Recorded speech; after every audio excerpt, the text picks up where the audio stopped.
আসসালামু আলাইকুম, শুভেচ্ছা জানবেন। দর্শক, আপনি জানেন এমন এক ঘটনা ঘটেছে যেটা আমাদের দেশে খুব একটা আলোচনায় নেই, কিন্তু আন্তর্জাতিক অঙ্গনে নড়ে চড়ে বসেছে কূটনীতিক ও বিনিয়োগ মহল। ভাবছেন বিষয়টা কি? চোখের আড়ালে ক্যামেরার ফ্ল্যাশ ছাড়াই এমন কিছু হলো যেটা বাংলাদেশের ইতিহাসে আগে কখনো ঘটেনি।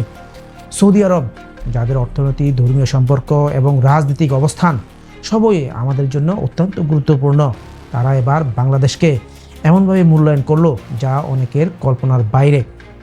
দর্শক, আপনি কি ভাবছেন হঠাৎ করে সৌদি আরব বাংলাদেশের প্রতি এত আগ্রহী হলো কেন? এই ভিডিওটি আপনাকে শেষ পর্যন্ত দেখতে হবে, কারণ প্রথমত আপনি জানবেন কেন সৌদি যুবরাজ সরাসরি বাংলাদেশ সরকারের প্রধান উপদেষ্টা ডক্টর মোহাম্মদ ইউনূসকে আমন্ত্রণ জানালেন। দ্বিতীয়ত আপনি বুঝবেন 244 কোটি টাকার একটি নির্মাণ প্রকল্প আসলে কত বড় কূটনৈতিক সংকট বহন করেছে। তৃতীয়ত ভিডিওর একবারে শেষে এমন একটি তথ্য রয়েছে যা জানলে আপনি হয়তো নতুনভাবে ভাববেন বাংলাদেশ আসলে কতটা গুরুত্বপূর্ণ হয়ে উঠছে ভেতরে ভেতরে। তাই ভিডিওটি সম্পূর্ণ দেখুন। মূল বিশ্লেষণে যাওয়ার আগে বলি, এমন আরও গুরুত্বপূর্ণ আন্তর্জাতিক সম্পর্ক ও ব্যাক স্টোরি জানতে আমাদের ফেসবুক পেজটি ফলো করুন এবং ইউটিউব চ্যানেলটি সাবস্ক্রাইব করে ফেলুন। চলুন এবার উন্মোচন করি এই সংবাদের আড়ালের বাস্তবতা, যা কেবল আমন্ত্রণ বা অর্থায়ন নয়, বরং বাংলাদেশের এক নতুন ভূমিকায় উত্তরণের সংকেত। প্রথমত, আপনি জানেন কি সৌদি আরবের সবচেয়ে মর্যাদাপূর্ণ বিনিয়োগ সম্মেলন ফিউচার ইনভেস্টমেন্ট ইনিশিয়েটিভে এই প্রথমবারের মতো কোনো বাংলাদেশি সরকার প্রধান বা উপদেষ্টা আনুষ্ঠানিকভাবে আমন্ত্রিত হয়েছেন। এই সম্মেলনে, যেটি আগামী অক্টোবর মাসে রিয়াদে অনুষ্ঠিত হবে, সেখানে প্রতি বছর বৈশ্বিক রাজনীতির হেভিওয়েটরা অংশগ্রহণ করেন। গতবার যেখানে ছিলেন 8,500 জনেরও বেশি প্রতিনিধি, তাদের মধ্যে বেশ কয়েকজন রাষ্ট্রপ্রধান এবং শীর্ষ সিইও ছিলেন।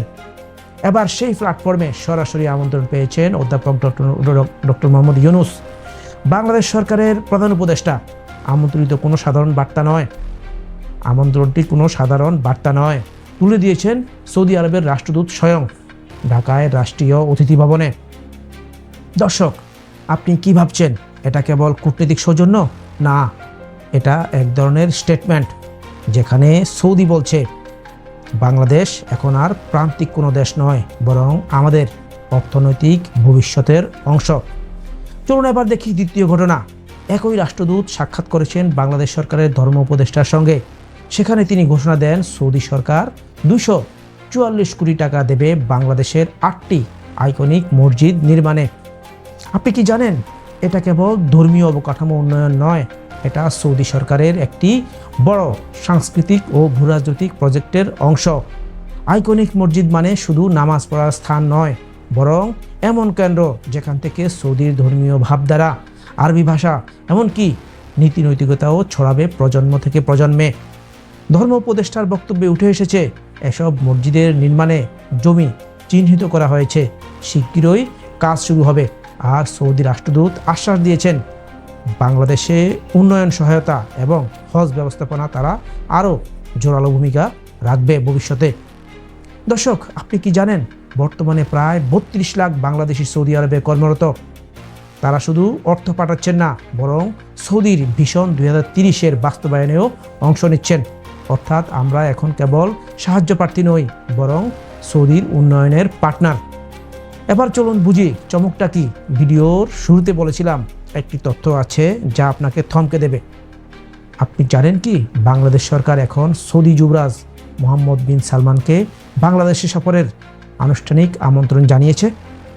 এমন সফর হলে সেটা হবে ইতিহাসে প্রথমবারের মতো, এবং এই সফর হবে দুই দেশের মধ্যে একটি নতুন যুগের সূচনা। বাংলাদেশ যদি এই সফরকে কৌশলগতভাবে ব্যবহার করতে পারে, তাহলে ভবিষ্যতে আমরা পেতে পারি নতুন শ্রমবাজার, প্রযুক্তি স্থানান্তর, এমনকি যৌথ বিনিয়োগ প্রকল্প।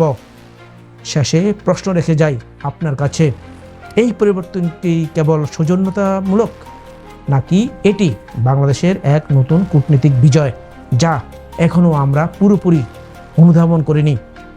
আপনার মতামত নিচে কমেন্টে জানান, ভিডিওটি শেয়ার করুন যাতে আরও মানুষ বুঝতে পারে বাংলাদেশ এখন কেবল উন্নয়নশীল কোনো দেশ নয়, বরং এক ক্রমবর্ধমান প্রভাবশালী দেশ।